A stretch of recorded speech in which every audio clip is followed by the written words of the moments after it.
नमस्कार। टुडे हिमाचल में आपका बहुत बहुत स्वागत है। मैं हूं आपके साथ भावना रेनॉल्ड और चलिए देखते हैं शाम की बड़ी खबरों को फटाफट।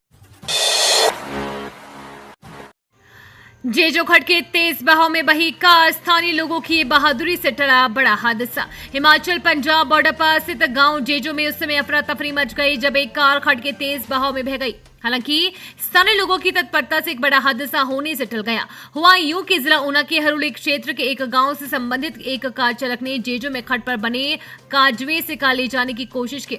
इस दौरान कार पानी के तेज बहाव के चलते खड्ड में बह गई। उक्त कार में 4 लोग सवार थे। इस दौरान स्थानीय जिप्सी चालक व जेजो गांव के ही कुछ युवाओं ने हिम्मत दिखाते हुए कार सवारों को सुरक्षित बाहर निकाल लिया और बाद में कार को भी अन्य वाहन से खींचकर बाहर निकाला। कार सवारों को बचाए जाने का एक वीडियो भी सोशल मीडिया पर वायरल हो रहा है। हिमाचल परख की मुख्य परीक्षा से पहले स्कूलों में होंगे 3 मॉक टेस्ट। शिक्षा विभाग ने की पहल। परख राष्ट्रीय सर्वेक्षण की मुख्य परीक्षा से पहले प्रदेश में तीसरी, छठी और 9वीं कक्षा के विद्यार्थियों के 3 मॉक टेस्ट लिए जाएंगे। शिक्षा विभाग ने इस सर्वेक्षण में हिमाचल प्रदेश का रैंक सुधारने के लिए पहली बार ये पहल शुरू की है। विद्यार्थियों का पहला टेस्ट आज रखा गया है। दूसरा और तीसरा टेस्ट अक्टूबर और नवंबर में होगा। मुख्य परीक्षा 19 नवंबर को होगी। कोरोना काल में शिक्षा की गुणवत्ता में देश भर में पिछड़े हिमाचल के रैंक में सुधार के लिए परख सर्वे 2024 के तहत मॉक टेस्ट की कार्य योजना तैयार की गई है। प्रदेश भर के सरकारी स्कूल में शिक्षा का स्तर और रैंकिंग सुधारने के लिए मॉक टेस्ट होंगे। सीएम सुक्खू बोले, तहबाजारियों की समस्या के समाधान के लिए बनेगी मंत्रिमंडलीय उप समिति। हिमाचल प्रदेश में स्ट्रीट वेंडर्स की समस्याओं का हल निकालने के लिए एक मंत्रिमंडलीय उप समिति बनाई जाएगी। ये जानकारी मुख्यमंत्री सुखविंदर सिंह सुक्खू ने मंगलवार को विधानसभा सदन में दी। हरी जनार्दन ने कहा कि कल के लिए बंद की कॉल है। जनार्दन ने कहा कि ये मुद्दा कहीं से कहीं पहुंच गया है, ये सांप्रदायिक हो गया है, ये बहुत दुर्भाग्यपूर्ण है। लोगों में डर का माहौल है, माहौल शांत होना चाहिए। कोई प्रवासी यहाँ आए इसका सत्यापन हो, वेंडिंग जोन बनाया जाए। इसके बाद ग्रामीण विकास मंत्री अनिरुद्ध सिंह अपनी बात कहने के लिए विधानसभा अध्यक्ष से अनुमति मांगते रहे तो उन्हें अनुमति नहीं देते हुए स्पीकर कुलदीप सिंह पठानिया ने कहा कि मंत्री व्यवस्था का प्रश्न नहीं उठा सकते हैं।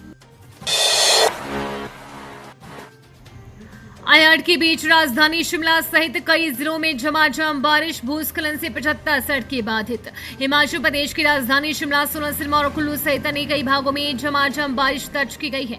इससे मौसम में ठंडक भी बढ़ गई है। मौसम विज्ञान केंद्र शिमला की ओर से आज प्रदेश के कुछ स्थानों पर भारी बारिश का येलो अलर्ट जारी किया गया है। 11 व 12 सितंबर को भी कई भागों में बारिश का पूर्वानुमान है। विभाग के अनुसार राज्य के कई स्थानों पर 16 सितंबर तक मौसम खराब बना रहने की संभावना है।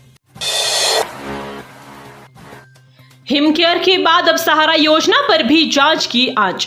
हिमकेयर योजना के बाद अब सहारा योजना की भी सरकार जांच करवाएगी। सहारा योजना में दाखिल कैंसर और थैलेसीमिया जैसी गंभीर बीमारियों से ग्रसित मरीजों के इलाज के लिए प्रतिमाह 3000 रुपए दिए जाते हैं। योजना में ऐसे भी लोग शामिल किए गए हैं जिनकी उंगली कटी है। मुख्यमंत्री सुक्खू ने भाजपा विधायक सुधीर शर्मा, रणधीर शर्मा और अन्य की ओर से पूछे गए प्रश्नों के उत्तर में यह जानकारी दी। सदन में भाजपा की ओर से हिमकेयर और सहारा योजना को लेकर एक के बाद एक कई प्रश्न किए गए। शादी का झांसा देकर युवती से 4 वर्षों तक दुष्कर्म, मामला दर्ज। शिमला में एक युवक द्वारा शादी का झांसा देकर सिरमौर की युवती से 4 वर्ष तक दुष्कर्म करने का मामला प्रकाश में आया है। आरोपी पहले तो शादी के लिए तैयार था, लेकिन बाद में उसने पीड़िता का अनुसूचित जाति संबंधित होने पर शादी करने से इनकार कर दिया और अब जाति सूचक शब्द कहकर उसके साथ गाली गलौज करता है। इस संबंध में पीड़िता ने महिला पुलिस थाना BCS में आरोपी के खिलाफ मामला दर्ज करवाया है। पीड़िता सिरमौर जिले की मूल निवासी है। वह शिमला में निजी नौकरी करती है और यहां किराए के मकान में रह रही है। पुलिस में दर्ज रिपोर्ट में पीड़िता ने बताया कि वर्ष 2020 में शिमला निवासी युवक विनीत से उसकी मुलाकात हुई और दोस्ती में बदल गई। इसके बाद दोनों आपस में मिलने लगे और आरोपी ने पीड़िता के समक्ष शादी करने का प्रस्ताव रखा, जिसे पीड़िता ने स्वीकार भी कर लिया। आरोपी शादी की आड़ में युवती से लगातार दुष्कर्म करता रहा। युवती जब भी शादी की बात करती तो आरोपी कोई ना कोई बहाना लगा देता। हिमाचल में 92,364 घर बनाने के लिए केंद्र की मंजूरी, लाभार्थी को मिलेगी 1.5 लाख की मदद। केंद्रीय मंत्रिमंडल ने हिमाचल प्रदेश के लिए 92,364 घर बनाने की मंजूरी दी है। प्रधानमंत्री आवास योजना ग्रामीण के तहत आगामी 5 और वर्षों के लिए इस योजना को लागू किया जाएगा। योजना के तहत एक घर को बनाने के लिए 1.5 लाख रुपए तक मदद मिलेगी। केंद्रीय ग्रामीण विकास मंत्रालय के उप महानिदेशक ग्रामीण गृह गया प्रसाद ने इसके लिए सभी राज्यों को पत्र लिखे हैं। देश भर के लिए कुल 25,50,743 घरों की स्वीकृति दी गई है। इसमें से 60% आवासों को अनुसूचित जाति और अनुसूचित जनजाति के लिए आवंटित करने का लक्ष्य रखा है।